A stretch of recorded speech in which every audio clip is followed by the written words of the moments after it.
जितना big boss में इस बार नल्लापन चल रहा है ना, वो इतना नल्लापन भाई कभी नहीं हुआ। किसी के जो के लिए बात चल रही है, रणवीर भाई किसी के अंडरवेयर लेकर विश मांग रहे हैं, कहता मैं अंडे चाहिए। और ये एक तरफ दो बीवियां होने के बाद भी तीसरी पर लाइन मार रहा भाई। मतलब सारे काम इस बार बिग बॉस में ही होने थे। ये भगवान क्या जुल्म है। तो मतलब इस बार बिग बॉस में फेमस लोगों की नहीं, बेरोजगार लोगों की भर्ती हुई है।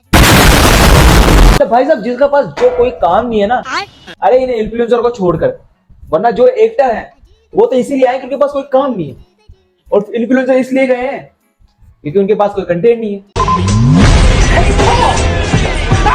आज बिग बॉस के बारे में बात करेंगे हम भाईचारा, वो भी कटारिया का, मतलब एलविस के साथ, और जो कटारिया का भाईचारा था उसे हमने खूब देखा। लेकिन जो भाईचारा भाई विशाल के साथ कटारिया ने निभाया है, वो भाईचारा भी देखने लायक था, या फिर वो नालायक था। तो चलो मेन बात बता देते हैं कि विशाल पांडे जिसने क्या अरमान मलिक की एक बीवी पर, सॉरी एक तो बाहर निकल गई ना, तो एक बीवी पर कमेंट पास किया कि वो बहुत सुंदर है, ओनली नॉर्मल वे में। लेकिन कुछ लोगों का काम होता है बड़ा चढ़ाकर बोलना। अब मेकअप के बिना ज्यादा अच्छे लगते हो भाभी। मेकअप के बिना अच्छे लगते हो, इसमें क्या बुराई है भाई? ठीक है, बोल दिया, सामने बोला ना कि मेकअप के बिना बहुत अच्छे लगते हो, इसका मतलब ये थोड़ी ना कि मतलब वो उसे पसंद करने लगा, वो लेके भगेगा क्या उसे? चीज के लिए गिल्टी हूँ मैं। इस चीज के लिए इतना बड़ा मुद्दा बनाया गया है ना, उसके अंदर विशाल ने क्या कहा कि मुझे गिल्टी है। गिल्टी इसलिए कि वो पहले से मेरे से बड़ी है, और मेरे से बड़ी है, लड़का लड़की है, तो मुझे इस चीज के लिए सोचना नहीं चाहिए। तो कटारिया ने पूछा कि भाई किस चीज की गिल्टी है? अरे मैं तब बता तो किस चीज के लिए गिल्टी है। एक्सप्रेस करने के लिए किसने कहा? कटारिया ने। कटारिया क्योंकि भाईचारा है यार उसका विशाल के साथ, आया जब से विशाल उसके पीछे ही है। हाँ, उसे बॉडी गार्ड कह दो भले, वो उसके पीछे है। लेकिन कटारिया के पूछने पर ही कहा उसने कि ठीक है चलो मैं अपने कान में बता देता हूँ। तो कान में क्या कहा? भाभी सुंदर है। बस इसका मतलब क्या हो, मतलब वो पसंद करता है? उसका तो यही अर्थ है ना कि हाँ गलत वे में नहीं जाए, मुझे दिखती है अच्छी। मेकअप के बिना ज्यादा अच्छे लगते हो आप। तो जैसे ये बात हुई वैसे रिएक्शन के लिए भाई बिग बॉस ने पायल को बुला लिया।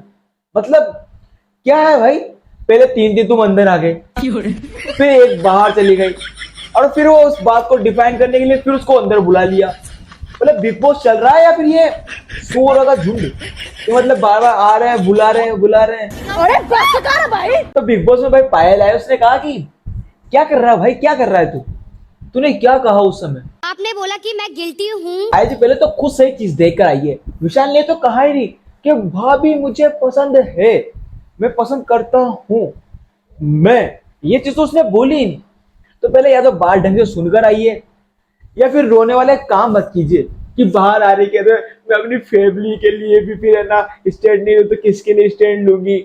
देख भाई देख बहन, पहले ढंग से बात को सुना कर, और अपने कंटेंट के लिए, तुम्हारा तो कौन सा कंटेंट था है? इंडिया के अंदर 2 शादी करना अलाउड नहीं है, उसके बाद तुम 2 शादी करके घूम रहे हो। और मेन बात तो ये कि कंटेंट के नाम पर तुम करते क्या हो? पहले इसकी शादी हो गई, फिर उसकी शादी हो गई, फिर शादी, मतलब जो पूरी लिस्ट भरी है तुम्हारी उसमें कम से कम 50-60 बार तो तुम शादी कर चुके हो। अच्छा, और बात करते हो उसकी नजर की, अपना नजरिया देखो पहले, तुम उसके साथ कंट्रीब्यूट कर रही हो, अपना सीधा पति। पहले अपने पति को देखो जो अपने पत्नी की सहेली के 7 दिन के अंदर ही भाई प्रोग्राम डिसाइड कर लिया। उन्हें तो फिर भी 8-10 दिन से ऊपर हो चुके हैं। तो एक नजर का देखना और पसंद कर लेना वो बात अलग होती है, और सीधा शादी कर लेना वो तो आपके पति से सीखा जाए। तो अरमान मलिक का गुस्सा इसमें नहीं था कि है ना भाई उसकी पत्नी को कुछ कहा तो उसकी वजह से बुरा माना, नहीं, ये पहले वाले एपिसोड को पूरा देख कर आया है। उसके अंदर एल्विश ने अविनाश को मारा, मतलब मारा ने धक्का दिया, उस टाइम पे भाई एल्विश को बाहर नहीं किया।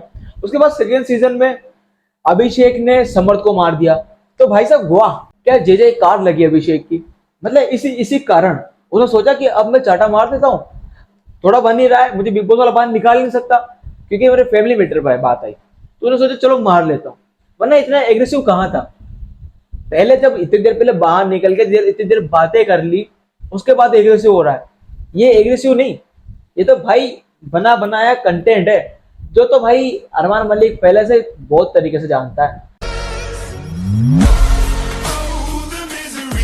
अब बात करते हैं भाई दोगला भाईचारे की, जिसके अंदर भाई कटारिया हाई लेवल पर है। सोचा था एलविश और कटारिया का बहुत ज्यादा भाईचारा भाई, मतलब जैसे भाईचारा उधर निभाया, जैसे अभिषेक एलविश का बना और इधर से दूसरा अभिषेक और मुनावर का बना, और वैसे ही भाई इन दोनों का बन जाएगा, जैसे कि विशाल पांडे और कटारिया का बन जाएगा। लेकिन जिस तरह से भाईचारे में भाई कटारिया आया है ना, हर एक बात में जैसे उससे पूछा गया ना कि कटारिया बता किसकी गलती थी, कौन से वे में बोला था, तो ये बोला, मतलब डिफाइन करने के लिए सारी गलती विशाल की थी। आज तेरी घरवाली होती मैं बोलता तेरे को कैसा लगता? रैप्टे। अरमान मलिक का कोई कंटेंट था नहीं है कि भाई सब आके उसको थप्पड़ जड़ दे, लेकिन भाईचारा भाई भाईचारा। कटारिया ने क्या कहा कि मैं थप्पड़ जड़ दूंगा, मेरी वाइफ के बारे में कोई कहेगा तो मैं थप्पड़ जड़ दूंगा। तो ये यहां से शुरुआत हुई जब अरमान मलिक की हिम्मत हुई विशाल पांडे को थप्पड़ मारने की। तो साला ये दुख का खत्म नहीं होता बे। भाई जिस इंसान के साथ विशाल पांडे इतने दिन तक रहा, कटारिया ने एक बार भी सिंपैथी नहीं दी कि विशाल कोई दिक्कत नहीं बैठ जा, बाकी सारी गलती विशाल की ठहरा दी उसने। अब ऐसा भाईचारा की क्या खुशी मिलती है कि तुम कमेंट बॉक्स में जाओ, अब जाते लिखेगा भाई ऐसा भाईचारा, ऐसा दोगलापन इंसान सिर्फ कटारिया हो सकता है। पता नहीं एलविश के साथ इतने कैसे निभा ली भाई इसने, वरना ये दोगलापन। जैसे कन्फेशन रूम में बुलाया कि भाई कटारिया, इधर से दो लोगों को और बुला लिया, जिसमें रणवीर भी था और एक जो पैर से थोड़ा युवा है, मैं जानता नहीं नाम भूल गया, तो वो इनको बुलाया और कहा कि भाई तुम्हें क्या लगता है इसके लिए स्पेशल माइनॉरिटी देनी चाहिए, स्पेशल कुछ ना कुछ करना चाहिए, या फिर वही सेम पनिशमेंट जो सबको मिलती है। तो वही थोड़ी सी बात करी कटारिया वहां पर भी, मतलब कंफर्म तो है ही नहीं कि उसने विशाल ने क्या कहा, किस वे में कहा, लेकिन बस गलती विशाल की। तो मतलब दोगलापंथी में कितना आगे कटारिया। साई से पूछा ठीक है वो पहले से नहीं बोलता उससे, वो भी कटारिया के चक्कर में, कटारिया भी उसके खिलाफ बोला। अरमान था ही सही, लड़कियां होनी चाहिए क्योंकि वो बात पर चर्चा हुई इसलिए, लेकिन सबसे बेस्ट लगा था नेजी। घर के रूल्स के हिसाब से अपने को एक्शन लेना चाहिए, और क्योंकि जो रूल ब्रेक है वो ब्रेक ही है, इसका मतलब ये नहीं कि यार तुम अपने हिसाब से चेंज कर लो, वैसा नहीं होता। और कुछ लोगों की आदत होती है ना, जिसमें कटारिया से दोगला इंसान ना कभी किसी ने देखा और ना कभी होगा। क्योंकि यही बात नहीं, चलो ठीक है उसने बात को डिफाइन किया और किया, लेकिन जब कलंक वाली बात आई कि भाई सबसे बड़ा कलंक कौन है अपने ग्रुप में या किसी दूसरे ग्रुप में, तो कटारिया को कौन लगा जो जब से आया उसके आगे पीछे घूम रहा है? विशाल। मेरे ग्रुप में वैसे तो कोई कलंक नहीं है, पे विशाल ही का ही नाम लूंगा मैं। ये होता है भाईचारा भाई, भाईचारा निभाने में सबसे अव्वल है कटारिया। पर हर इंसान की ना सोच यही होती है, जब कोई भी लड़की उससे बात करे ना हंस के, तो वो उसकी गर्लफ्रेंड। अरमान मलिक जी कहते हैं हर इंसान की सोच गलत होती है, और इंसान गलत होता है, वो किसी लड़की के साथ बातचीत कर ले तो उसे वो सेट करने की सोच लेता है। ऐसे वर्ड यूज किए जा रहे हैं, तो वो उसकी सेटिंग बन जाती है। हाँ तो भाई उसकी वो सेटिंग बन जाती है। जैसे कि अपनी बीवी के दोस्त के साथ 7 दिन क्या रहे, वो सेटिंग नहीं तो बीवी बन जाती है। और रही बात विशाल की सोच, तो विशाल की सोच में सिर्फ इतना अंतर है कि जिसने अपने घर परिवार को छोड़ दी तुमसे शादी करने के लिए, और उसके माँ बाप को भी कितना बुरा लगा होगा ये सोचकर कि मेरी कसम खा गया, उसके बाद भी बिग बॉस को लगा है कि मैं ही गलत हूँ। कटारिया तक को ये चीज लग रही है। और भाई अरमान का भी कहना यही था कि तेरे बाप से पूछ, ये जो तेरा दोस्त बना घूम रहा है इससे पूछ, तेरे बाप से पूछ कि गलती किसकी थी, ये क्यों नहीं बोल रहा। तो कटारिया का सबसे घटिया कारण यही था कि जब इतनी बात हुई तो यदि दोस्त गलत हो ना, उसके बाद भी उसके साथ देना चाहिए होता है। और ये चाटा मारा तब चुप, उसको सुना रहा था तब चुप, जब बार बार कटारिया से बोल रहा था गलती किसकी थी, तो हाँ इसने वही सोचा था। अरे भाई जब तुझे इस चीज का पता नहीं है पूरा, तो कंफर्म क्यों कर रहा है? दिमाग खराब हो जाएगा, मैं माँ अम्मा बहन पे आ जाऊंगा मैं इनकी।